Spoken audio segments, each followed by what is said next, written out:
ഞാൻ ഈ വീഡിയോ തുടങ്ങുന്നത് ശ്രീനിവാസൻ സാറിന്റെ കുടുംബാംഗങ്ങളോടും നാട്ടുകാരോടും വലിയൊരു ക്ഷമ ചോദിച്ചുകൊണ്ടാണ്. കാരണം ഞാൻ അടങ്ങുന്ന ഒരു ഓൺലൈൻ മീഡിയ എന്ന പ്ലാറ്റ്ഫോം ശ്രീനിവാസൻ സാറിന്റെ മരണത്തെ ദുരുപയോഗം ചെയ്തു.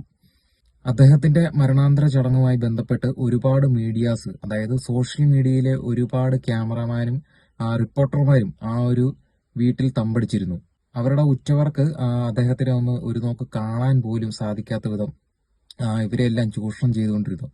ഒരു സിനിമാക്കാരൻ അല്ലെങ്കിൽ ഒരു സെലിബ്രിറ്റി അവരുടെ വീട്ടിലേക്ക് കയറി വരുമ്പോൾ അവരുടെ മുഖത്തു നിന്നും ഈ ക്യാമറ എടുക്കാതെ ഓരോരുത്തന്മാര് ക്യാമറയും തൂക്കി നടക്കുന്നുണ്ടായിരുന്നു. ഇതിലെല്ലാം ഞാൻ എല്ലാവരോടും ക്ഷമ ചോദിക്കുകയാണ്.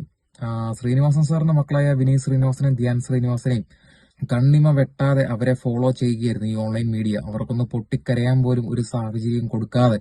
അപ്പൊ ഈ രഞ്ജിപ്പണിക്കര് അതിവിദഗ്ധമായി ഈ ഓൺലൈൻ മീഡിയസിനെ കൈകാര്യം ചെയ്യുകയുണ്ടായി. കുറച്ച് ആൾക്കാരോട് മാറി നിൽക്കാൻ പറയുകയുണ്ടായി.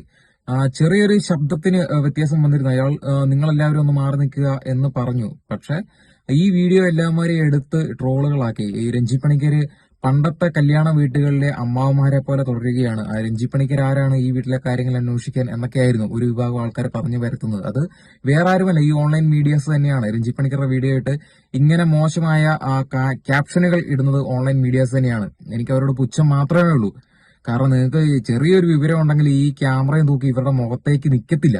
കുറച്ച് അകലം പാലിക്കുക. അല്ലെങ്കിൽ നിങ്ങൾക്ക് വിഷ്വൽസ് എടുക്കണമെങ്കിൽ അവരുടെ വഴിയെ വല്ലതും പോയി നിൽക്കുക, അല്ലാതെ അവരുടെ കുടുംബത്തിന്റെ അകത്ത് കയറിയെന്ന്.